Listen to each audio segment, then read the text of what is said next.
غلامی کسے کہتے ہیں؟ اے مسلمانوں، کیا تم سنتے ہو؟ مغرب کی درسگاہوں، تحقیقاتی اداروں اور علمی مرکزوں سے مسلسل ایک آواز ہم سے مخاطب ہے، مگر افسوس کوئی اس پر توجہ نہیں دیتا۔ کسی کا خون جوش نہیں مارتا اور کسی کی غیرت نہیں جاگتی۔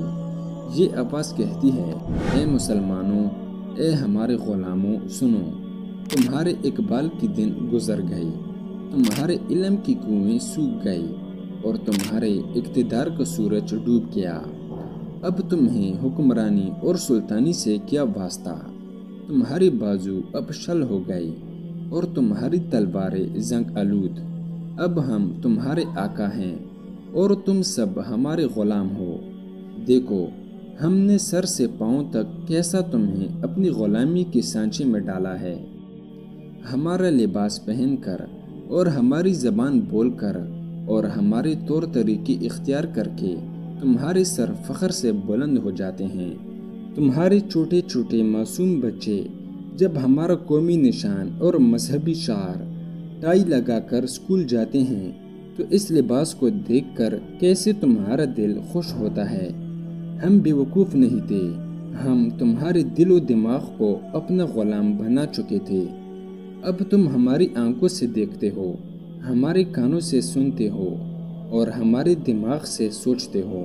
اب تمہارے وجود میں تمہارا اپنا کچھ نہیں۔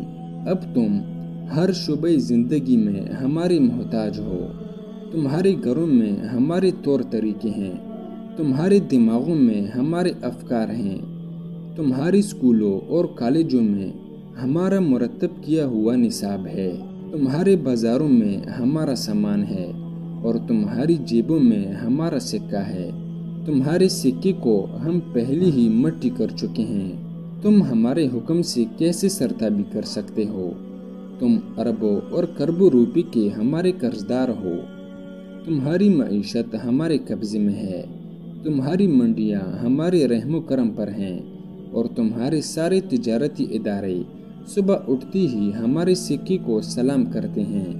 تمہیں اپنی زبانوں پر بڑا ناز تھا، تم کہتے تھے ذرا نم ہو تو یہ مٹی بڑی زرخیز ہے ساقی۔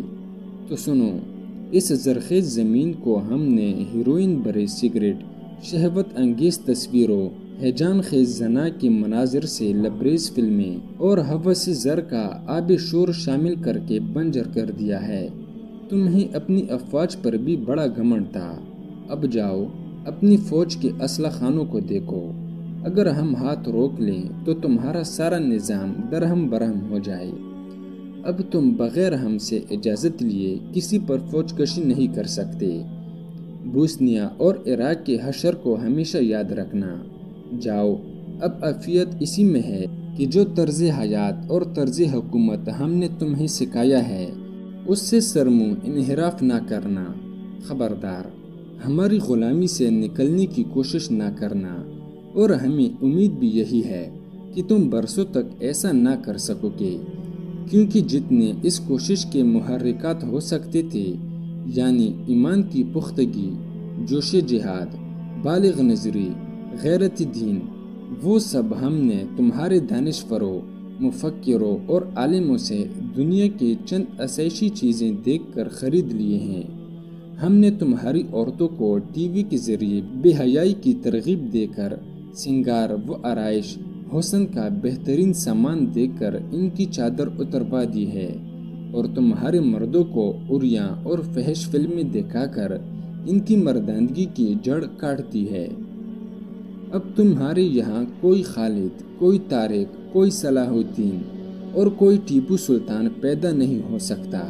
اور سنو، ہم احسان فراموش نہیں ہیں۔ تمہاری قوم کے کچھ احسان بھی ہیں ہم پر، خاص طور پر تمہارے علماء کے۔ انہوں نے اپنی مسجدوں اور مدرسوں میں بیٹھ کر ایک دوسرے کی تکفیر کر کے آپس میں لڑ لڑ کر ہماری تہذیب و افکار کے لیے راستہ صاف کیا۔ تمہارے دانشوروں اور مفکروں نے ترقی یافتہ اور ماڈرن کہلانے کے شوق میں ملحد اور زندیق بن کر ہمارے فلسفے کی اشاعت کی۔ تمہاری تعلیم گاہوں نے ہمارے نصاب، تمہارے نوجوانوں کے دل و دماغ میں ہم سے بہتر طریقے سے اتار کر اپنے مذہب سے بغاوت پر اکسایا۔ تمہارے صاحبان اقتدار اپنے سارے وسائل تمہیں بے حیائی، بے غیرت اور بے دین بنیاد پرست بنانے کے لیے ہمارے ہی اشاروں پر استعمال کرتے آئے ہیں۔ ہم ان سب کے شکر گزار ہیں